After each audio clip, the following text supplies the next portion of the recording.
ஓம் சதாசிவசமாரம்பாம் சங்கராச்சாரியமத்யமாம் அஸ்மதாச்சாரியபர்யந்தாம் வந்தே குரு பரம்பராம். ஓம்.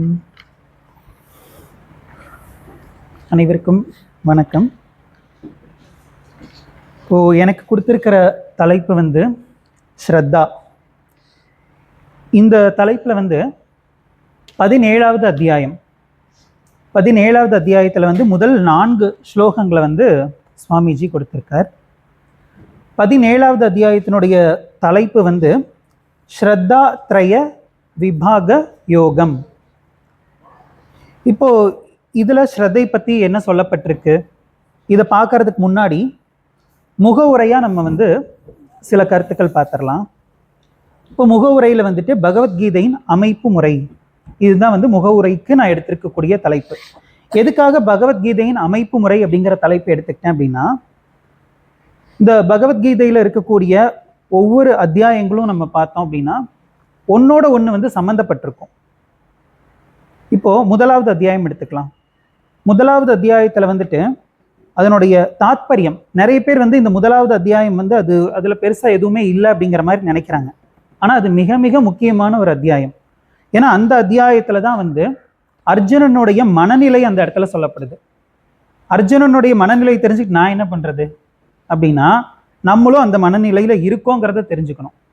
அப்படி என்ன அர்ஜுனனுக்கு மனநிலை, அந்த மனநிலைக்கு என்ன பிரச்சனை அப்படின்னா, அர்ஜுனனுடைய மனநிலையானது மோக வசப்பட்டிருந்தது. இப்போ மோகம்னா என்ன? மோகம்னா ஒரு பொருளுக்குன்னு ஒரு மதிப்பு இருக்கும், அந்த மதிப்பை காட்டிலும் அதிகமான மதிப்பு அந்த பொருளுக்கு நம்ம கொடுத்தோம் அப்படின்னா அதுக்கு பேர் மோகம் அப்படின்னு பேர். இப்போ பணம் தான் வாழ்க்கை அப்படின்னு சொல்லி ஒருத்தர் முடிவு பண்ணிட்டான் அப்படின்னா, நம்ம நேர்மையாக இருந்தால் இந்த காலத்தில் பொழைக்க முடியாது அப்படின்னு முடிவு பண்ணிடுறான் அப்படின்னா, அப்போ அவன் என்ன பண்ணுவான், பணத்துக்காக என்ன வேணா பண்ணுவான். அப்போ பணத்துக்காக என்ன வேணா பண்ணுறான் அப்படின்னா, பணத்துக்குன்னு ஒரு மதிப்பு இருக்கும் இல்லையா, அதை விட அதிகமான மதிப்பு கொடுத்ததுனால தானே அந்த மாதிரி பண்ணுறான். அப்போ நம்மளும் நம்மளுடைய வாழ்க்கையில் பல விஷயங்களை அந்த மாதிரி தான் பண்ணி வச்சுருக்கோம். ஒரு பொருளுக்குன்னு என்ன மதிப்பு இருக்கோ அதை காட்டிலும் அதிகமான மதிப்பு கொடுத்து நம்ம அதுதான் நம்மளுடைய வாழ்க்கையோட இலக்கு, அதாவது எது இலக்கு எது பாதை அப்படின்னு தெரியாமல் பாதையவே இலக்கு அப்படின்னு சொல்லி நம்ம டிசைட் பண்ணி வச்சுருக்கோம். அப்படி டிசைட் பண்ணுறதுக்கு பேர் தான் மோகம் அப்படின்னு பேர். சரி, அப்படி மோகவசப்பட்டிருக்கும் போது அர்ஜுனன் ஒரு கட்டத்தில் ரியலைஸ் பண்ணுறான், நம்ம மோகத்தில் இருக்கோம். 2வது அத்தியாயத்தில் ஆரம்ப முதல் 10 ஸ்லோகங்கள் அதில் அர்ஜுனனுடைய மனமாற்றம் சொல்லப்படுது. அர்ஜுனனுடைய மனநிலை முதல்ல எப்படி இருந்தது, மோகவசப்பட்டு இருந்தது. அதுக்கப்புறமா தான் மோகத்தில் இருக்கேங்கிறது தெரிஞ்சிருச்சு. நம்மள பல பேருக்கு அது தெரிய மாட்டேங்குது. அர்ஜுனனுக்கு ஏதோ தெய்வாதீனமாக தெரிஞ்சிருச்சு நம்ம மோகத்தில் இருக்கோம் அப்படின்னு சொல்லி. அதனால பகவான் கிட்ட தன்னை ஒப்படைக்கிறார். என்னுடைய புத்தி மோகவசப்பட்டிருக்கு, அதனால எது சரி எது தப்புன்னு தெரியல. மோகவசப்பட்டிருந்தா அப்படிதான் ஆகும், எது சரி எது தப்புனே தெரியாது. இப்போ பணம் தான் இலக்கு, நேர்மை அப்படிங்கிறது நம்ம ஃபாலோ பண்ணக்கூடாது, இந்த மாதிரியெல்லாம் நம்ம பேசுவோம். அப்போ நம்ம என்ன சொல்லுவோம், இந்த காலத்தில் நேர்மையாக இருந்தால் பொழைக்கவே முடியாது, பொழைக்கிற வழியை பாரு, இந்த மாதிரியெல்லாம் சொல்கிறாங்களே. எதனால் அப்படின்னா, பணம் தான் இலக்கு அப்படின்னு சொல்லி டிசைட் பண்ணிட்டாங்க. எப்படி வேணால் அடையலாம், அதுதான் இலக்கு. பணத்துக்கு என்ன மதிப்பு இருக்கோ அதை காட்டிலும் அதிகமான மதிப்பு கொடுத்துட்டாங்க. அப்போ அதை அடையிறதுக்கு என்ன வேணால் பண்ணலாம் அப்படின்னு டிசைட் பண்ணி மோகவசப்பட்டதுனால எது சரியோ அது தப்புனும், எது தப்போ அது சரின்னும் நம்ம பேசுவோம். நம்ம வாழ்க்கையில் பல தடவை அந்த மாதிரி பண்ணியிருப்போம். ஏதோ ஒரு விஷயத்தில் மாட்டிட்டு யாருமே பண்ணாத தப்பா நான் பண்ணேன், எல்லாரும் பண்ணுறது தான் நான் பண்ணேன். நம்ம சின்ன குழந்தையா இருந்தால் என்ன கேட்போம், எல்லாரும் கிணத்துல போய் விழுந்தா நீயும் விழுவியான்னு கேட்போம். நம்ம வளர்ந்துட்டோம், நம்மளை பார்த்து நம்ம கேட்டுக்க மாட்டோம். நம்ம நியாயப்படுத்துதல், அந்த ஜஸ்டிஃபிகேஷன் அப்படிங்கிறத தெளிவாக ஃபாலோ பண்ணுவோம். ஸோ அதில் இருந்து நான் இந்த மாதிரி மோகவசப்பட்டிருக்கேன் அப்படிங்கிறத அர்ஜுனனுக்கு புரிஞ்சிருது. அப்போ அந்த சமயத்தில் எது சரி எது தப்புங்கிறது தெரியாதுங்கிறதும் அர்ஜுனனுக்கு தெரியுது. அதனால எனக்கு எது சரி எது தப்புங்கிறத நீ சொல்லி கொடு கிருஷ்ணா அப்படின்னு சொல்லி கிருஷ்ணர்கிட்ட சரணடைகிறார். இப்படி சரணடைஞ்சதுக்கப்புறம் பகவான் தன்னுடைய உபதேசத்தை ஆரம்பிக்கிறார். அது 2வது அத்தியாயத்தினுடைய 11வது ஸ்லோகத்திலிருந்து வருது. பகவானுடைய உபதேசம் 2வது அத்தியாயம் 11வது ஸ்லோகத்திலிருந்து ஆரம்பமாகுது. சரி, இப்போ இந்த 2வது அத்தியாயத்தினுடைய 11வது ஸ்லோகம் இது எப்படிப்பட்டது, அந்த 11வது ஸ்லோகம் தொடங்கி அந்த அத்தியாயம் முழுக்க எப்படிப்பட்டது அப்படின்னா, இந்த லேர்னிங் ஆப்ஜெக்டிவ்ஸ் அப்படின்னு சொல்லுவாங்க.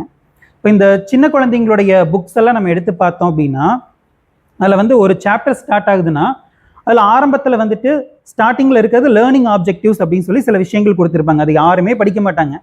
ஆனால் அதில் இருக்கக்கூடிய கண்டென்ட் வந்து ரொம்ப முக்கியமானது. அதில் வந்து என்ன சொல்லியிருப்பாங்க அப்படின்னா, இந்த சாப்டரில் நீ இதைத்தான் படிக்க போகிற அப்படிங்கிறத அதில் சொல்லியிருப்பாங்க. அதில் சொல்லிட்டு அதுக்கப்புறம் வந்து அதனுடைய விரிவாக்கம், அதனுடைய விளக்க உரை தான் வந்துட்டு அதுக்கு அடுத்து வர்றதாக இருக்கும். அப்புறம் கடைசியில் வந்து பாயிண்ட்ஸ் டு ரிமெம்பர் அப்படின்னு சொல்லி அதில் என்ன சொல்லியிருப்பாங்க, இது வரைக்கும் நீ என்ன தெரிஞ்சுக்கிட்ட அப்படிங்கிறத வந்து அதில் சொல்லியிருப்பாங்க. இதே மாதிரி மெத்தட் தான் வந்து பகவத்கீதையிலையும் இருக்கு.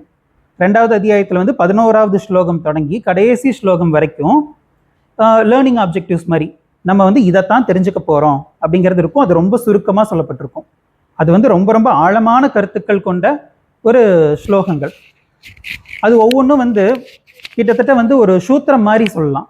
ஒரு ஸ்லோகத்தை எடுத்து கூட நம்ம வந்து ஒரு நாள் கிளாஸ் எடுக்கலாம். அந்த அளவுக்கு ஆழமான தத்துவங்கள் நிறைஞ்ச ஸ்லோகங்கள். இப்போ அதில் வந்து 3 விஷயங்கள் வரும். ஃபர்ஸ்ட் வந்து ஆத்ம ஞானம், 2வது வந்து கர்ம யோகம், 3வது வந்து ஒரு மனிதன் கர்மயோகப்படி வாழ்ந்து இந்த ஆத்ம ஞானத்தை அடைந்திருந்தால் அவன் எப்படி இருப்பான், அப்போ ஞானியின் லட்சணம். இந்த 3 விஷயங்கள் தான் வந்து பேசப்பட்டிருக்கும். ஃபர்ஸ்ட் வந்துட்டு ஆத்ம ஞானம், 2வது வந்துட்டு கர்ம யோகம், 3வது ஞானியின் லட்சணம். இதெல்லாம் சுருக்கமாக வந்து 2வது அத்தியாயத்தில் பேசப்பட்டு அதுக்கு அடுத்தடுத்த அத்தியாயங்களில் இதனுடைய விளக்க உரை அமைஞ்சிருக்கும். இப்போ இந்த விளக்கங்கள் வரும்போது நம்ம பார்த்தோம் அப்படின்னா ஒரு அத்தியாயமும் இனி ஒரு அத்தியாயத்தோட வந்து ஏதோ ஒரு விதத்துல வந்து சம்பந்தப்பட்டிருக்கிறத நம்ம பார்க்க முடியும். இப்போ உதாரணத்துக்கு 11வது அத்தியாயம் வந்து விஸ்வரூப தரிசன யோகம், 10வது அத்தியாயம் வந்து விபூதி யோகம்.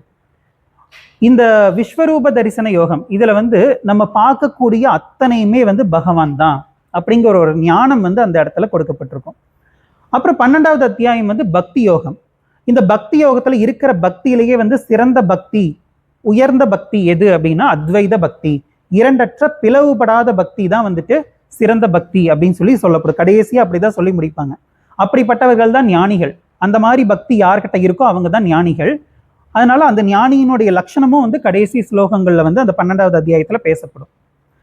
இப்போ இந்த விஸ்வரூப தரிசன யோகத்தையும் இந்த பக்தி யோகத்தையும் நம்ம வந்து அதை ரெண்டையும் கனெக்ட் பண்ணி பார்த்தோம் அப்படின்னா, இந்த அத்வைத பக்திக்கு நம்ம வரணும் அப்படின்னா இந்த விஸ்வரூப தரிசனம் பத்தின ஞானம் நமக்கு இருக்கணும். இந்த விஸ்வரூப தரிசன பக்தி இருந்தா மட்டும்தான் நமக்கு இந்த பக்திங்கிறது சாத்தியம்.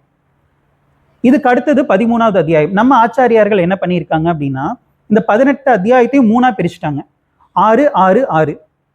முதல் 6 அத்தியாயங்கள், அடுத்த 6 அத்தியாயங்கள், அடுத்த 6 அத்தியாயங்கள். இதுல வந்து இந்த 13வது அத்தியாயம் இருக்கு இல்லையா, அதுல இருந்து 18வது அத்தியாயம் வரைக்கும் அது ஒரு கேட்டகிரி. இப்போ அதுல ஒண்ணுதான் வந்து 17வது அத்தியாயம். அதுல இப்ப ஆரம்பம் வந்து 13வது அத்தியாயம் தானே. இந்த 13வது அத்தியாயத்துல இருந்து தான் பகவான் வந்து ஆத்ம ஞானத்தை விரிவா பேச ஆரம்பிக்கிறார். இந்த 13வது அத்தியாயத்துல பார்த்தோம் அப்படின்னா அதுல வந்து 20 நற்குணங்கள். அது வந்து நீ அறிய வேண்டியது அப்படின்னு சொல்லி பகவான் சொல்றார். நீ அறிய வேண்டிய ஞானம் இந்த 20 நற்குணங்கள் அப்படின்னு சொல்லி 16வது அத்தியாயத்துல மறுபடியும் வந்துட்டு 26 நற்குணங்கள் சொல்றார். 26 நற்குணங்களை சொல்லி இதெல்லாம் வந்து தெய்வீ சம்பத் அப்படின்னு சொல்றார். அதுக்கப்புறமா சில குணங்களை சொல்லி இதெல்லாம் வந்து ஆசுரி சம்பத், தீய குணங்கள் அப்படின்னு சொல்றார். எதுக்காக இந்த தீய குணங்கள் எல்லாம் சொல்லணும், அதெல்லாம் கஷ்டப்பட்டு நம்ம அடையணுங்கிறதுக்காகவா? கிடையாது. அது கஷ்டப்படவே தேவையில்லை. அந்த தீய குணங்கள் மட்டும் நம்ம பாட்டுக்கு சும்மா இருந்தா போதும், ஆட்டோமேட்டிக்கா வந்துடும். நம்ம வந்து நம்ம கண்டு முன்னாடி ஒருத்தர் நல்லா இருந்தா நமக்கு ஆட்டோமேட்டிக்கா எந்த ஒரு முயற்சி இல்லாம பொறாமைங்கிற ஒரு அழகான குணம் வருது இல்லையா, இதெல்லாம் முயற்சி இல்லாம வருது. அப்போ முயற்சி செஞ்சா மட்டும்தான் நற்குணங்கள் அடைய முடியும். நம்ம பாட்டுக்கு அப்படியே நம்மளுடைய மனசை அது பாட்டுக்கு விட்டுட்டோம், அதன் போக்கில் விட்டுட்டோம் அப்படின்னா இந்த ஆசுரி சம்பத் அதுவாகவே வந்துடும். அப்போ இந்த ஆசுரி சம்பத் வந்துச்சுன்னா அது என்கிட்ட இருக்குன்னு நினைச்சு கவலைப்படணுங்கிறதுக்காக அதை சொல்லலை பகவான். அது என்கிட்ட இருந்துச்சுன்னா அதை நீக்கணும், அதை நீக்கிறதுக்கு முயற்சி செய்யணும். அதுக்கப்புறமா இந்த தெய்வீ சம்பத் அதை அடையிறதுக்கும் நம்ம முயற்சி செய்யணும்.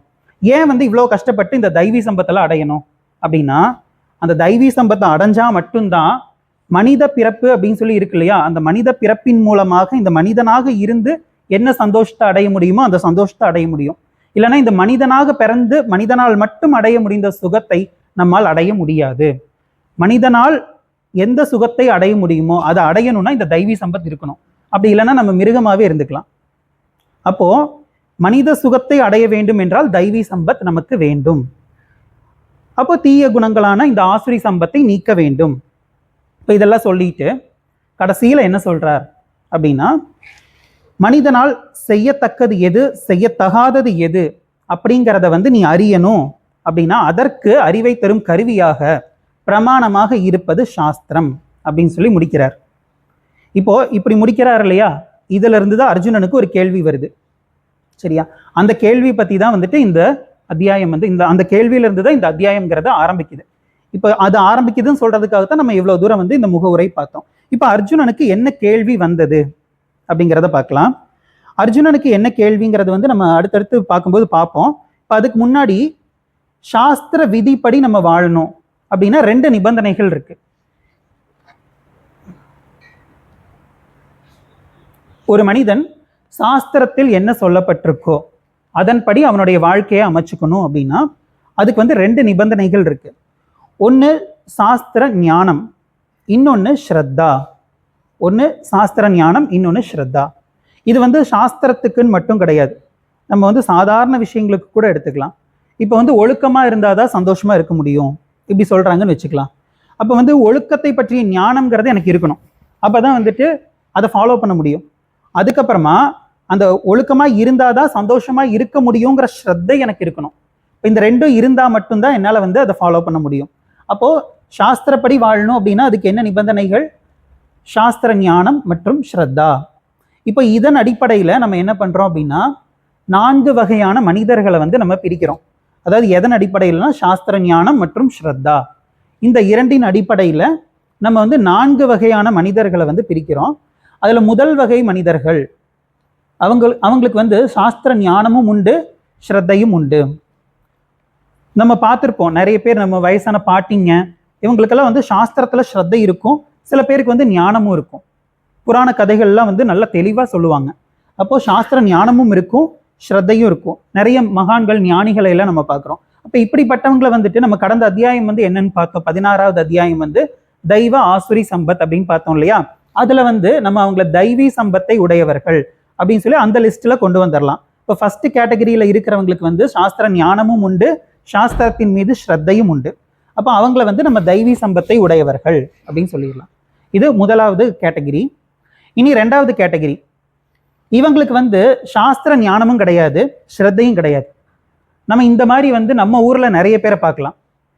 எனக்கு தெரிஞ்சு என்னுடைய ஃப்ரெண்டு ஒருத்தர், அவர் வந்து நம்ம ஆச்சாரியாருடைய இந்த சயின்ஸ் பத்தியெல்லாம் பேசியிருப்பார் இல்லையா நம்ம ஆச்சாரியார், அந்த ஸ்பீச் கேட்டுட்டு ரொம்ப நல்லா இருக்கு அப்படின்னு சொல்லிட்டு கேட்கறதுக்கு வந்தார். ஒரு நாள் நேரில் வந்தார். வந்து கிளாஸ் கேட்கும்போது சுவாமி வந்து சமஸ்கிருத ஸ்லோகங்கள்லாம் அதெல்லாம் எடுக்கிறத பார்த்துட்டு இவர் எதுக்கு சான்ஸ்கிரிட்ல கிளாஸ் எடுக்கிறாரு அப்படின்னு சொல்லி கேட்டார். இல்லைப்பா அதுதான் டெக்ஸ்ட், அதை தான் எடுக்கிறாரு அப்படின்னு சொன்னதுக்கப்புறம் அப்போ இருந்து கொஞ்ச நாள் கழிச்சு அவன் வந்து கிளாஸுக்கே வரதில்ல, அதை பற்றி எதுவுமே பேசுறதில்ல. அப்புறம் நான் கேட்டேன், அன்னைக்கு என்ன வந்துட்டு போனால் என்ன ஆச்சு அப்படின்னு சொல்லி கேட்டால், இல்லை தமிழ் தான் கரெக்டு, சான்ஸ்கிரிட்ல கிளாஸ் எடுக்கிறதுல வேஸ்ட்டு அப்படின்னு சொன்னா. அதாவது அதில் என்ன சொல்லுது என்ன ஏதுங்கிறது ஒன்றுமே தெரியல, ஸ்ரத்தையும் இல்லை. ஏதாச்சும் தெரிஞ்சு வச்சுட்டு அதை வந்து ஸ்ரத்தை இல்லைன்னு சொன்னால் கூட பரவாயில்லன்னு சொல்லலாம். அதில் என்ன சொல்லுது என்ன ஏதுனே தெரியாமல் வந்துட்டு நல்ல கதை இழந்து விடுவாங்க. சரி, அந்த மாதிரி யூடியூப்லலாம் நம்ம பார்த்தோம்னா நிறைய பேர் இந்த மாதிரி கதை இழந்து விடுறவங்க இருப்பாங்க. சரி, அந்த மாதிரி இருக்கிறவங்க வந்து ஆசுரி சம்பத், கண்ணை மூடிட்டு சொல்லிடலாம். இப்போ அடுத்து 3வது கேட்டகிரி, இவங்களுக்கு வந்துட்டு சாஸ்திர ஞானம் இருக்கும் ஆனால் ஸ்ரத்தை இருக்காது. இந்த மாதிரி ஆளுங்களையும் நம்ம ஊரில் நிறைய பேரை பார்க்கலாம். நம்மளை மாதிரி சரி, நம்ம அளவுக்கு வந்துட்டு அவங்க பகவத்கீதையில வந்துட்டு சரி நம்மளை விட அதிகமாக வந்து எக்ஸ்பர்ட்டாக இருப்பாங்க.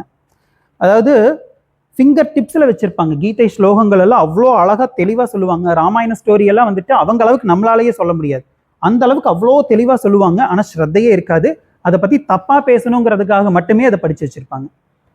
அடுத்து 4வது கேட்டகிரி, இந்த 4வது கேட்டகிரி தான் வந்து ரொம்ப ரொம்ப முக்கியம். அவங்களுக்கு வந்து சாஸ்திர ஞானம் கிடையாது ஆனால் ஸ்ரத்தை இருக்கு. இந்த மாதிரி இருக்கிறவங்களையும் நம்ம பார்க்கலாம். இப்போ 4 கேட்டகிரிகளை பிரிச்சார் இல்லையா அர்ஜுனன், இதுல இந்த 4வது கேட்டகிரி வந்து எப்படிப்பட்டவர், இதைத்தான் நம்ம நல்ல மனசுல நிப்பாட்டிக்கணும்.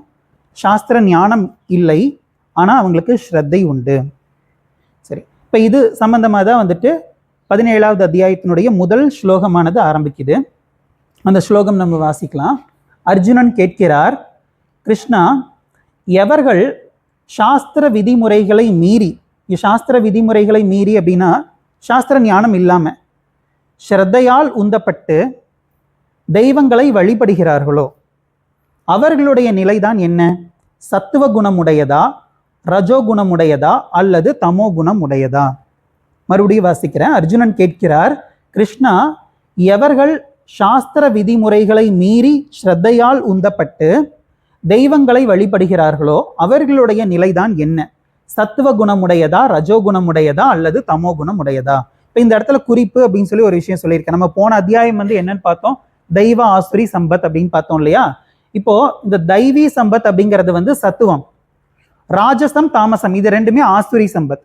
அப்போ இந்த மூணை வந்து நம்ம ரெண்டா எடுத்துக்கலாம். இப்போ அர்ஜுனன் கேட்கறது என்ன?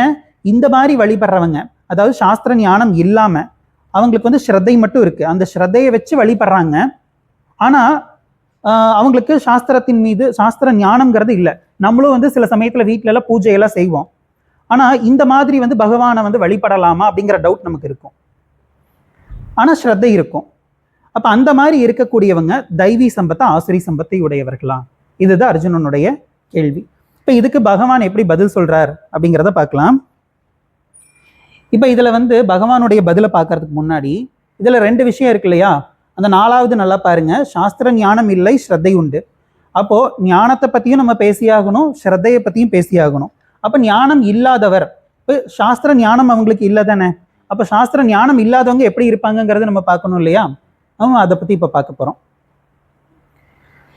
இப்போ ஒரு விஷயத்துல ஞானம் இல்லை அப்படின்னா அவங்களுடைய வாழ்க்கை எப்படி இருக்கும் அப்படின்னா, அவங்களுடைய வாழ்க்கை வந்து ஸ்வபாவப்படி இருக்கும். ஒருத்தருக்கு ஒரு விஷயத்துல ஞானம் இல்லை. இப்போ ஃபார் எக்ஸாம்பிள் குழந்தைங்களை எடுத்துக்கலாம். பச்சை குழந்தைங்களுக்கு என்ன தெரியும்? எந்த ஞானமும் இருக்காது. அவங்க எப்படி இருப்பாங்க? அவங்களுடைய ஸ்வபாவப்படி இருப்பாங்க. அப்புறம் வளர வளர கொஞ்சம் கொஞ்சமா அவங்களுக்கு ஞானம் வர வரதான் இந்த கையில தான் சாப்பிடணும், நம்ம இப்படிதான் நடந்துக்கணும், ஒருத்தங்க வீட்டுக்குள்ள போனா இப்படிதான் போகணும், இப்படிதான் பேசணும், இதெல்லாம் வந்துட்டு அவங்களுக்கு போக போக தான் தெரியுது. இப்போ அதெல்லாம் நம்ம சொல்லிக் கொடுக்கலாம். எப்படி இருக்கும்? அவங்களுடைய ஸ்வபாவம் எப்படியோ அதன்படி தான் அவங்க இருப்பாங்க. ஸோ ஞானம் இல்லாதவர் எப்படி இருப்பாங்கன்னா அவங்களுடைய ஸ்வபாவம் படி இருப்பாங்க. அந்த ஸ்வபாவத்தை பகவான் மூன்றாக பிரிக்கின்றார். அந்த ஸ்வபாவத்திலிருந்து வருவதுதான் ஸ்ரத்தை. அந்த ஸ்வபாவத்துல இருந்துதான் ஸ்ரத்தை வரும். அப்போ ஸ்ரத்தைங்கிறது நம்மளுடைய சாய்ஸ் கிடையாது. நான் நாளையில இருந்து ஸ்ரத்தையோட இருக்க போறேன் அப்படின்னு சொல்லி நம்மளால இருக்கவே முடியாது. இந்த ஸ்ரத்தைங்கிறது நம்ம வந்து முயற்சி செஞ்சு கொண்டு வரக்கூடிய ஒரு பயிற்சி எல்லாம் கிடையாது. அது நம்ம ஸ்வபாவத்திலிருந்து வர வேண்டியது. அப்ப நம்ம முயற்சி செய்யணும்னா என்ன பண்ணணும்? நம்மளுடைய ஸ்வபாவத்தை மாத்துறதுக்கு தான் முயற்சி செய்யணுமே ஒழிய நம்ம வந்து ஸ்ரத்தையோட இருக்க போறேங்கிறதுக்கு முயற்சி செஞ்சா ஸ்ரத்தையெல்லாம் வராது. ஸ்வபாவத்தை தான் மாற்றணும். இப்போ அந்த ஸ்வபாவம், இப்போ பகவான் வந்து இந்த ஸ்வபாவத்தையே மூன்றா பிரிக்கிறாரு அப்படின்னு சொல்லி நம்ம அடுத்தது பார்க்க போறோம். இப்போ நம்ம ஆல்ரெடி என்ன பார்த்தோம்? ரெண்டு விஷயங்கள் அப்படின்னு பார்த்தோம் இல்லையா? அந்த நாலாவது கேள்வி பாருங்க. சாஸ்திர ஞானம் இல்லை ஆனால் ஸ்ரத்தை உண்டு. இப்போ ஞானம் இல்லாதவங்க எப்படி இருப்பாங்கன்னா ஸ்வபாவப்படி இருப்பாங்க அப்படின்னு சொல்றாங்க இல்லையா? இப்போ பகவான் வந்து அந்த ஸ்வபாவத்தை மூணா பிரிக்கிறாருன்னா என்ன அர்த்தம் அப்படின்னா ஸ்ரத்தையை மூணா பிரிக்கிறார். அதாவது இவர் அர்ஜுனன் கேட்கறது என்ன அப்படின்னா, ஸ்ரத்தை ஞானம் இல்லாத ஸ்ரத்தையுடைய மனிதர் எந்த கேட்டகிரிக்குள்ள வருவாங்க? அவங்க வந்து சத்துவ குணத்தை உடையவர்களா, ரஜோ குணமா அல்லது தமோ குணமான்னு கேட்கிறார். ஆனா பகவான் என்ன பண்றாருன்னா அந்த ஸ்ரத்தையவே மூணா பிரிச்சிடுறார். மூணா பிரிச்சு ஸ்ரத்தையை வந்துட்டு சத்துவ குணமுடையது, ரஜோ குணமுடையது, தமோ குணமுடையது அப்படின்னு சொல்லி மூணா பிரிக்கிறார். இப்போ அதை வந்து நம்ம பார்க்கலாம். மூவகை ஸ்ரத்தை. இப்போ இதை பகவான் எப்படி பிரிக்கிறார் அப்படிங்கிறத நம்ம ஸ்லோக வடிவத்தில் ஃபர்ஸ்ட் பார்க்கலாம். ஸ்லோகத்தில் பகவான் என்ன சொல்றார் அப்படின்னா 17வது அத்தியாயத்தினுடைய 2வது ஸ்லோகம். ஸ்ரீ பகவான் சொல்கிறார், மனிதர்களுக்கு அறநெறி முறையின்றி இயல்பாக உண்டான அந்த ஸ்ரத்தை சத்துவ குணமுடையது, ரஜோ குணமுடையது, தமோ குணமுடையது என்று 3 விதமாக இருக்கிறது. அதனை நீ என்னிடமிருந்து கேள். ஸ்ரீ பகவான் சொல்கிறார், மனிதர்களுக்கு அறநெறி முறையின்றி இயல்பாக உண்டான அந்த ஸ்ரத்தை சத்துவ குணமுடையது, ரஜோ குணமுடையது, தமோ குணமுடையது என்று 3 விதமாக இருக்கிறது. அதனை நீ என்னிடமிருந்து கேள் அப்படின்னு சொல்லி சொல்றார். அப்போ ஒருத்தனுடைய ஸ்வபாவத்துல இருந்துதான் வந்துட்டு இந்த 3 குணங்களும் வெளிப்படுது. அதாவது இந்த 3 வகையான ஸ்ரத்தையும் வெளிப்படுது அப்படின்னு சொல்லி பார்க்கிறோம் இல்லையா? அப்போ அந்த ஸ்வபாவமே சாத்வீகமா இருந்தால், அந்த ஸ்வபாவமே சாத்வீகமா இருந்தால் அவன் சாஸ்திர விதியை மீறி இருந்தாலும் தப்பு கிடையாது அப்படிங்கிறார். அவன் கேட்ட கேள்வி என்ன? சாஸ்திர ஞானம் இல்லை, ஆனா வந்து ஸ்ரத்தை இருக்கு, அப்படிப்பட்டவங்க வந்து வழிபடுறாங்க அப்படின்னா அவங்கள எந்த கேட்டகரிக்குள்ள சேர்க்கிறது? இப்ப பகவானுடைய பதில் வந்து நம்ம சுருக்கமா பார்த்தோம்னா எப்படி சொல்லலாம்? நீ சொன்ன அந்த ஸ்ரத்தையே 3 இருக்குதுப்பா, அதுல வந்து சத்துவ குணத்தோட அவனுடைய ஸ்ரத்தை இருந்ததுன்னா அந்த ஸ்ரத்தை எப்படி பிறக்கும், அது எப்படி உண்டாகுதுன்னா ஒருத்தனுடைய ஸ்வபாவத்திலிருந்து உருவாகுது. அப்போ அவனுடைய ஸ்வபாவமே வந்து சாத்வீகமா இருந்தது அப்படின்னா அந்த சாத்வீக ஸ்வபாவத்தோட அவன் செய்யக்கூடிய அந்த வழிபாடுங்கிறது வந்து ஏற்கக்கூடியது, அது வந்து சரியானது அப்படின்னு சொல்றார். இப்போ அதுக்கு உதாரணம் வந்து நம்ம யாரை பார்க்குறோம் அப்படின்னா கண்ணப்ப நாயனார். கண்ணப்ப நாயனார் என்ன பண்ணார், அந்த சிவலிங்கத்துக்கு போய் பூஜை பண்ணும்போது வாயில தண்ணியை வச்சுட்டு போய் அவர் வந்து அதில் சிவபெருமானுக்கு அபிஷேகம் பண்ணுவார். அதுக்கப்புறம் கறி துண்டு எது வந்து நல்லா டேஸ்ட்டாக இருக்கோ அதை வந்து அவர் வாயில போட்டு எடுத்து பகவானுக்கு வச்சிருவார். ஸோ அந்த மாதிரி வந்து தியாகம், அன்பு, இந்த மாதிரி குணத்தோட யார் இருக்காங்களோ, இப்போ இதெல்லாம் வந்து சாஸ்திர விதிப்படி இந்த பூஜை கிடையாது. ஆனால் எந்த சாஸ்திரம் வந்து சிவபெருமானுக்கு வந்துட்டு நம்ம வந்து இந்த விதிமுறைப்படி தான் வந்துட்டு நம்ம பூஜை செய்யணும் அப்படின்னு சொல்லி எந்த சாஸ்திரம் வந்து புகழ்ந்து பேசுதோ அதே சாஸ்திரம் தான், அதே கண்ணப்ப நாயனாருடைய இந்த வழிபாட்டு முறையும் புகழ்ந்து பேசுது. அப்போ ஸ்ரத்தை தான் அந்த இடத்துல முக்கியம். அந்த ஸ்ரத்தை எப்படி இருக்கணும்னா சத்துவ குணத்தோட இருக்கணும். இப்போ சத்துவ முறைப்படி இருக்கக்கூடிய ஸ்ரத்தையானது அது வந்து ஏற்கக்கூடியது. அதுவே வந்துட்டு ஸ்ரத்தை இருக்கு, ஆனால் உங்களுடைய வெளிப்பாடு வந்து எப்படி இருக்கு, ராவணன் மாதிரி, இரண்யகசிபு மாதிரி அந்த மாதிரி இருந்துச்சுன்னா அது வந்து தமோ குணம், ரஜோகுணம். அப்படிப்பட்டது வந்து ஏற்புடையது அல்ல. அதுதான் நம்ம அடுத்த வரியில பார்க்குறோம். ஆனால் சாஸ்திரத்தில் ஸ்ரத்தை இருந்தாலும் ராஜசமாக மற்றும் தாமசமாக அதை உபயோகிப்பவர்கள் ஆசுரி சம்பத்தை உடையவர்கள். அப்புறம் ராவணன், இரண்யகசிபு இது மாதிரி இருக்கக்கூடியவங்க வந்து எப்படிப்பட்டவங்க, அவங்க வந்து ஆசுரி சம்பத்தை உடையவர்கள். அப்போ கண்ணப்ப நாயனார் வந்து விதிமுறைகளை மீறி செஞ்சிருந்தாலுமே அவர் வந்து தெய்வீ சம்பத்தை உடையவர். அப்போ நம்மளும் வந்து நாளையிலிருந்து நானும் வந்து கறி துண்டை சாப்பிட்டு பகவானுக்கு வைக்க போறேன்ல போகக்கூடாது. அவர் மாதிரி கண்ணை எடுத்து பகவானுக்கு வைக்கிறதுக்கு தயாரா இருந்தால் போகலாம். அந்த மாதிரி நம்ம தாராளமாக பண்ணலாம். அதே மாதிரி கல்லறி நாயனார்னு ஒருத்தர் இருந்தார். அவர் வந்து சிவபெருமானுக்கு வந்து கல்லறிவாரம்மா. ஸோ அந்த மாதிரியெல்லாம் நம்ம பண்ணுறதா இருந்தால் அவங்கள மாதிரி நம்ம வந்துட்டு தியாகம் பண்ணுறதுக்கும் எல்லாத்துக்குமே ரெடியாக இருந்தால் நம்மளும் வந்து அந்த மாதிரி பண்ணலாம். சரி, இப்போ நமக்கு அடுத்த கேள்வி வரும், ஸ்வபாவத்தின்படி வந்துட்டு ஸ்ரத்தை வருது அப்படின்னா அப்போ ஸ்வபாவம் எதன் அடிப்படையில் வருது, இந்த கேள்வி வரும் இல்லையா? இப்போ இதுக்கு அடுத்த ஸ்லோகத்தில் பகவான் பதில் சொல்றார். இப்போ இதை பார்க்கலாம். ஸ்வபாவம் எதன் அடிப்படையில் வருது அப்படின்னா ஒருவன் பல ஜென்மங்களில் சேர்த்த சம்ஸ்காரங்கள் அல்லது வாசனைகளின் அடிப்படையில் அமைகிறது. இப்போ இதை எப்படி புரிஞ்சுக்கலாம் அப்படின்னா, இப்போ ஒருத்தருக்கு 40 வயசு ஆயிடுச்சு. அந்த 40 வருஷமா அவருக்குன்னு ஒரு லைஃப் ஸ்டைல் இருக்கும் இல்லையா? 41வது வருஷம் அவருடைய லைஃப் ஸ்டைல் எப்படி இருக்கும்? 40 வருஷமா அவருடைய லைஃப் ஸ்டைல் எப்படி இருந்துச்சோ அப்படித்தானே இருக்கும் 41வது வருஷமும். அப்போ 40 வருஷத்துக்கு முன்னாடி அவருடைய லைஃப் ஸ்டைல் எப்படி ஆரம்பிச்சிருக்கும், அதுக்கு முன்னாடி அவர் எப்படி இருந்தாரோ அதன் அடிப்படையில் தானே அவருடைய லைஃப் ஸ்டைலுங்கிறத ஆரம்பிச்சிருக்கும். அப்போ பல அதுக்கு முன்னாடி வந்து அவர் பல ஜென்மங்கள்ல எப்படி வந்து வாசனைகள், எப்படிப்பட்ட சம்ஸ்காரங்களை எல்லாம் சேர்த்தினாரோ அதன் அடிப்படையில் தான் அவருடைய ஸ்வபாவம்ங்கிறது அமையுது. இதைத்தான் வந்து பகவான் சொல்றாரு. எப்படி சொல்றாருன்னா 3வது ஸ்லோகம், பரத குல தோன்றலே எல்லா மனிதர்களுக்கும் ஸ்ரத்தை அவர்களுடைய அந்த கரணத்திற்கு ஏற்றவாறு அமைகிறது.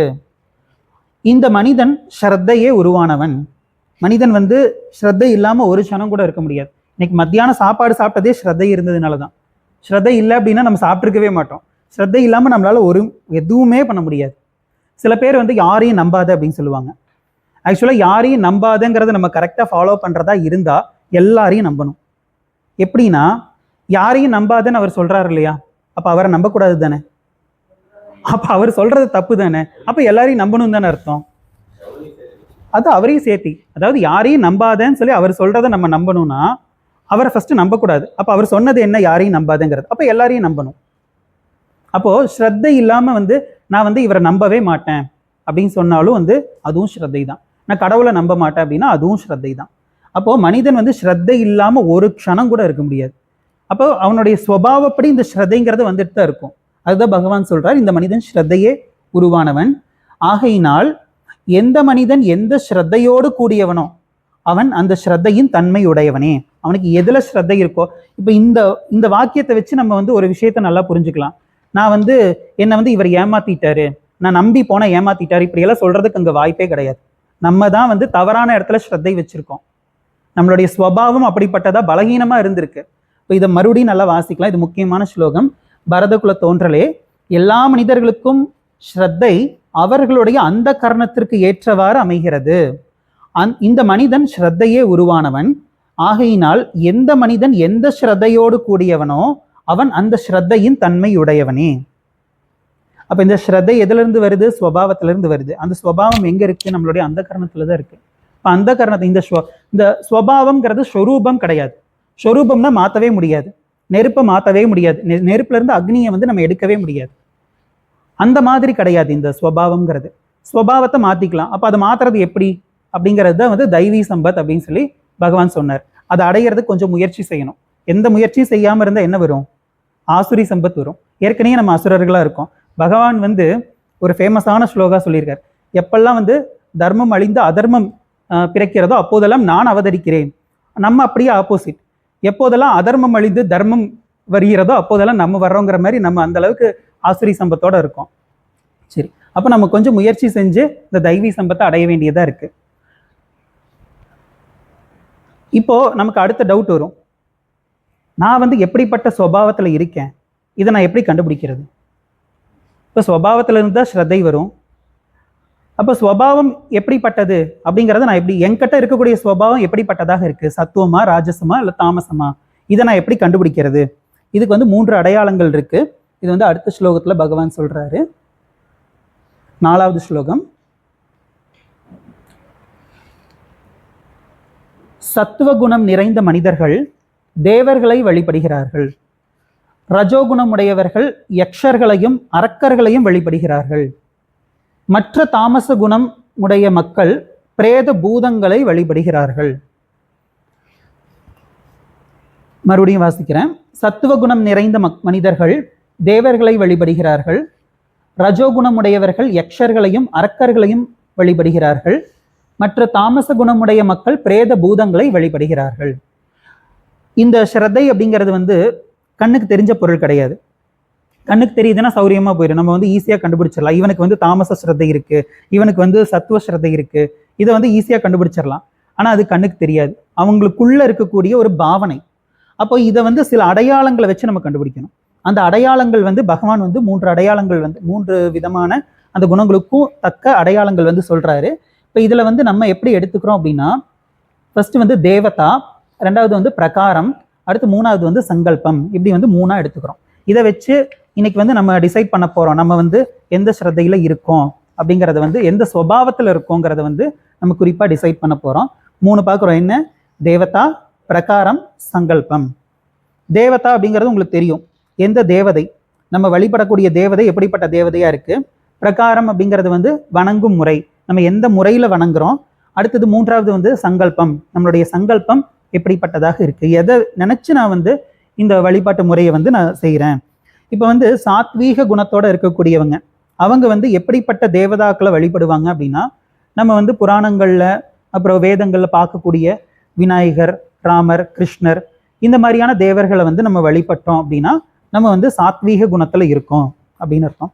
அதுவே லக்ஷ்மி, குபேரன் இவங்கெல்லாம் கூட வந்து ராஜசத்துல தான் வர்றாங்க. ஏன் அப்படின்னா லக்ஷ்மி குபேரன்ல என்ன கடவுள்? செல்வத்தை கொடுக்கக்கூடிய கடவுள். இப்போ செல்வத்தை வேண்டக்கூடியவன் யாராச்சும் கடையில் இருக்கக்கூடிய ஏதாச்சும் பிஸ்னஸ் பண்ணுறவங்க, இவங்கெல்லாம் வந்து குபேரன் சிலை, அப்புறம் வந்து லக்ஷ்மி ஃபோட்டோ. அந்த குபேரன் சிலையில் வந்துட்டு அதில் வந்து நிறைய கன்ஃபியூஷன்ஸ் இருக்குது. ஏதோ லாஃபிங் புத்தா அப்படின்னு சொல்லி ஒரு சிலை வரும், குண்டா வரும், அந்த சிலையை வாங்கி வச்சிருவாங்க. அது வேற சிலையாமா, அது கொஞ்ச நாளுக்கு முன்னாடி தான் எனக்கும் தெரிஞ்சது. அப்போது இதுலேயே ஞானம் இல்லை இவங்களுக்கு.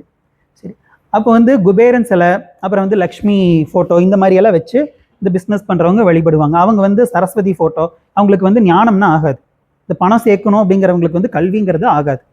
அப்போ அப்படிப்பட்டவங்க ஓடிட்டே இருப்பாங்க. ஓடிட்டே இருக்கிறவங்க எந்த குணத்தோட இருப்பாங்க? ரஜோகுணத்தில் இருப்பாங்க. இப்போ ரஜோகுணம் உடையவங்க அவங்களுடைய ஆக்ஷன்ஸ் அதை வச்சே வந்து அவங்க என்ன கடவுளை கும்பிடுவாங்கிறத நம்ம கண்டுபிடிச்சிடலாம். அப்போ யக்ஷர்கள், ராட்சசர்கள் இவங்களையெல்லாம் வந்துட்டு இவங்க வழிபடுவாங்களாமா, இந்த ரஜோகுணத்தில் இருக்கிறவங்க. அப்புறம் இந்த தாமச குணத்தில் இருக்கிறவங்க பேய் பிசாசை வழிபடுவாங்க. இந்த நைட்டு 12 மணிக்கு வந்து சில பேர் வந்து அந்த அமாவாசை நைட்டு இந்த மாதிரி அந்த நைட் டைம் பார்த்து வழிபடுவாங்க. அப்புறம் சில பேர் வந்து இந்த ஓஜோ போர்டெல்லாம் வச்சு பேயை கூப்பிடுவாங்க. எதெல்லாம் வந்துட்டு தற்கொலை பண்ணிட்டு சுற்றிட்டு இருக்கோ அதெல்லாம் வந்து கூப்பிட்டு நான் பேச போகிறேன், இந்த மாதிரி ஒரு டெசிஷனோட சுடுகாட்டுக்கு உட்காந்து போய் இந்த மாதிரியெல்லாம் பண்ணதெல்லாம் உண்டு. இந்த மாதிரி நிறைய பேர் பண்ணுறாங்க. சில பேர் அந்த நைட் நேரத்தில் தான் வந்துட்டு இந்த யூடியூப்ல பார்த்தோம் அப்படின்னா இந்த பேய் சம்மந்தமான விளாக் அது வந்து நிறைய இருக்குது. நல்லா ஒரு அது என்ன பாலடைஞ்ச பங்களா, அந்த மாதிரி பங்களாக்குள்ளே போய் பேய் இருக்கா இல்லையான்னு சொல்லி இவங்க ரிவீல் பண்ண போகிறாங்களாமா. ஸோ இந்த மாதிரி இருக்கக்கூடியவங்களாம் வந்து தாமசமான குணத்தில் இருப்பவர்கள். சரி, அடுத்தது வந்து பிரகாரம். வணங்கும் முறை அப்படின்னு பார்க்கும்போது சாத்வீக குணத்தோட இருக்கக்கூடியவங்க வந்து எப்படி வணங்குவாங்கன்னா அமைதியான முறையில் பூஜை செய்வாங்க. நம்மளாம் மேக்சிமம் அந்த மாதிரி தான் செய்வோம்னு நினைக்கிறேன். அதுவே வந்து ரஜோகுணத்தோட இருக்கக்கூடியவங்க அவங்க எப்படி இருப்பாங்க? ஆட்டம், பாட்டம், கொண்டாட்டம், மது, இந்த மாதிரி இருப்பாங்க. அந்த மாதிரியும் நம்ம வந்து வழிபாட்டு முறைகளை பார்க்குறோம். அந்த மாதிரி வழிபாட்டு முறைகள் ராஜசமானது. அடுத்தது தாமசமானது வந்து எப்படின்னா தன்னுடைய உடலை வந்து வருத்திக்குவாங்க. இந்த அழகு குத்துறது, அப்புறம் நெருப்புல ஓடுறது, அப்புறம் வந்து பலி கொடுக்கறது, இந்த மாதிரி பண்ணக்கூடியதெல்லாம் வந்து தாமசமானது அப்படின்னு சொல்லப்படுது. அதுக்கப்புறம் சங்கல்பம்ங்கிறது வந்து சாத்வீக குணத்தில் இருக்கக்கூடியவங்க வந்து மன தூய்மை, அப்புறம் வந்து எல்லாரும் நல்லா இருக்கணும், இந்த லோகக்ஷேமம், உலகமே நல்லா இருக்கணும், அப்புறம் வந்து உடல் ஆரோக்கியம், மன ஆரோக்கியம். உடல் ஆரோக்கியம், மன ஆரோக்கியம் எல்லாம் வந்து அதை அடைஞ்சு அடுத்தவங்களை வந்து அடிக்கணும் உதைக்கணுங்கிறதுக்காக எல்லாம் இல்லை. அது இருந்தால் தான் வந்துட்டு என்னுடைய உடல் வந்து நல்ல விஷயங்களை செய்யறதுக்கு வந்துட்டு சப்போர்ட்டிவா இருக்கும் அப்படின்னு சொல்லி அதுக்காக வேண்டி வந்துட்டு அவங்களுடைய சங்கல்பம் இருக்கும்.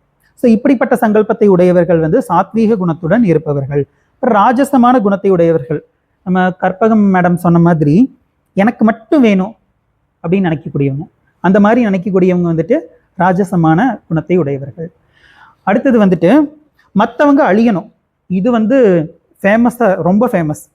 இந்த என்னமோ அந்த மிளகா அரைச்சி வச்சுட்டு வர்றது, இந்த மாதிரி எல்லாம் வந்து என்னென்னமோ சொல்றாங்க. இப்படியெல்லாம் இருக்காங்கிறதே வந்துட்டு ஆச்சரியமா இருக்கு. சாமியை இப்படியெல்லாமா கும்பிடுவாங்க?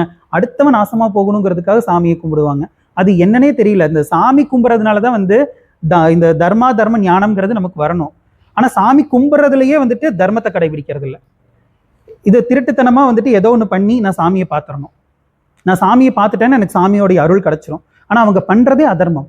இதை புரிஞ்சுக்க மாட்டேங்கிறாங்க. ஸோ அந்த மாதிரி அடுத்தவங்க அழியணும், அடுத்தவங்க நாசமாக போகணும், இதெல்லாம் ரொம்ப ஃபேமஸாக இருக்கும். நம்மளை சுற்றி நிறைய பேர் அந்த மாதிரி இருக்கலாம். சரி, இந்த மாதிரி எண்ணத்தோட யாராச்சும் வழிபடுறாங்க அப்படின்னா அது வந்து தாமசமானது. நம்ம வந்து இந்த சிவராத்திரி உதாரணத்தையே எடுத்துக்கலாம். இந்த சிவராத்திரியில் வந்துட்டு சில பேர் நம்மளை மாதிரி இருக்கக்கூடியவங்களாம் வந்துட்டு இந்த ஸ்ரீருத்ரம் இந்த மாதிரி ஏதாச்சும் வாசிக்கிறாங்க, இல்லைனா வந்து தியானம் இந்த மாதிரி ஏதாச்சும் பண்ணிட்டு இருக்காங்கன்னா அதில் வந்து நம்ம கவனம் செலுத்துவோம், நம்ம இன்கேஸ் போகிற மாதிரி இருந்தால். இன்னும் சில பேர் வந்துட்டு நல்லா டான்ஸ் ஆடணும், ஊர் சுற்றணும், அந்த நைட் நேரத்தில் வந்துட்டு இங்கே இருக்கக்கூடாது, முழிச்சிட்டு இருக்கணும், அதனால வெளியே எங்கேயாச்சும் போய் ஊர் சுற்றலாம் அப்படின்னு போனாங்க. அது கூட ஏதோ பரவாயில்லன்னு சொல்லி விட்டுலாம். ஆனால் சில பேர் சீட்டு விளையாடுறது, சினிமாவுக்கு போகிறது, அதுவும் இன்னைக்கு அந்த ஷோ எல்லாம் வந்து பார்த்தோம்னா இந்த சிவராத்திரி, வைகுண்ட ஏகாதசி அந்த அன்னைக்கு வந்துட்டு இந்த ஓடி தேஞ்ச பழைய படம், நல்ல ஃபேமஸான ஹிட் அடித்த படமாக இருக்கும், அந்த மாதிரி படமாக போட்டு விட்டுருவாங்க. அது வந்து ஸ்க்ரீனில் பார்க்கணும் அப்படிங்கிறதுக்காகவே போவாங்க. இவங்க பேசாமல் வந்துட்டு தூங்கிட்டா கூட வந்து அவங்களுக்கு பாவமும் இல்லை புண்ணியமும் இல்லை. ஆனால் நான் இப்படி போய் சூதாட்டம் ஆடுறேன் அது இதுன்னு சொல்லிட்டு பண்ணால் அது வந்து இவங்க புண்ணியம் சேர்க்கறதா நினச்சி பாவத்தை சேர்த்திக்கிறாங்க. ஸோ இந்த மாதிரியெல்லாம் வந்துட்டு பண்ணக்கூடியது வந்து தாமசமானது. சரி, இப்போ இந்த மாதிரி சொல்லிட்டு அதுக்கப்புறம் பகவான் வந்து என்ன சொல்லுவார் அப்படின்னா, நம்மளுடைய சுபாவத்தை எப்படி வந்து சாத்வீகமாக மாற்றுறது, நம்ம உணவுல இருந்து ஆரம்பிக்கணும் அப்படின்னு சொல்லுவார். நம்ம எப்படி சாப்பிடணும், எதை சாப்பிடணும் அப்படிங்கிறதெல்லாம் சொல்லி இதெல்லாம் வந்து அடுத்தடுத்த ஸ்லோகங்களில் வரக்கூடியது. அதனால நம்ம அதை இப்போ பார்க்க போகிறதுல சுருக்கமாக சொல்கிறேன். எந்த உணவு சாப்பிட்டா நம்மளுடைய உடலுக்கு மனதுக்கு ஆரோக்கியமாக இருக்குமோ அந்த உணவு சாப்பிடணும், அது சுவையாகவும் இருக்கணும் அப்படின்னு சொல்லப்படும். நம்ம வந்து ஆரோக்கியமான உணவு சாப்பிடணும் அப்படின்னா நம்ம உடனே வந்து டேஸ்டே இல்லாத சாப்பாடு சாப்பிடணும் அப்படின்னு தப்பா புரிஞ்சுக்கிறோம். டேஸ்டே இல்லாத சாப்பாடு சாப்பிட்றது வந்துட்டு அது வந்து உணவில் ஒழுக்கம்ங்கிறது கிடையாது. நிறைய பேர் இந்த உணவில் ஒழுக்கம்ங்கிறது வந்து தப்பா நினைச்சிட்டு இருக்காங்க. வயிறு நிறைய சாப்பிடணும், வந்தவங்களை வந்து நல்ல வயிறு நிறைய சாப்பிட வச்சு அனுப்பணும், இதெல்லாம் வந்து இது பேட் ஹேபிட்ஸ், இது நல்ல ஹேபிட்னு நினைச்சிட்டு இருக்காங்க. ஆனா உண்மையிலேயே இது வந்து தப்பு. அளவா சாப்பிடணும், கொஞ்சம் பசியோட இருக்கணும் அப்படின்னு சொல்லுவாங்க. சாப்பிட்டதுக்கு அப்புறம் நமக்கு வந்து கொஞ்சம் ஆக்டிவாகவும் பசியாகவும் இருக்கிற மாதிரி ஃபீல் பண்ணோம் அப்படின்னா நம்ம நல்லா சாப்பிட்ருக்கோம், கரெக்டாக சாப்பிட்ருக்கோம் அப்படின்னு அர்த்தம். சாப்பிட்டதுக்கு அப்புறம் எந்திரிக்கவே முடியல அப்படின்னா நம்ம சாப்பிட்டது சரியில்லை அப்படின்னு அர்த்தம். உணவில் ஒழுக்கத்தை கடைபிடிக்கவில்லை. எல்லா விதமான டேஸ்ட்டும் நம்ம எடுத்துக்கணும். புளிப்பு, காரம், கசப்பு, துவர்ப்பு எல்லா சுவைகளையும் நம்ம எடுத்துக்கணும். இந்த மாதிரி வந்துட்டு உணவுல இருந்து நம்ம ஆரம்பிக்கணும் அப்படின்னு சொல்லி சொல்லப்படும். இப்படி சொல்லி கடைசியில் இந்த அத்தியாயம் வந்து இந்த ஓம் தத் சத் அப்படின்னு சொல்லி நம்ம சொல்லுவோம் இல்லையா, அதுக்கான விளக்கம் சொல்லி அந்த 17வது அத்தியாயம்ங்கிறது வந்து நிறைவடையும். அதுக்கப்புறம் 18வது அத்தியாயம் இந்த இடத்துல வந்து மறுபடியும் வந்துட்டு இந்த ஆத்ம ஞானம் குறித்து வந்து விரிவாக சொல்லப்படும். ஸோ அப்படி சொல்லி இந்த பகவத்கீதையானது நிறைவு செய்யப்படும். நம்மளும் நிறைவு செய்யலாம். ஓம் தத் சத்.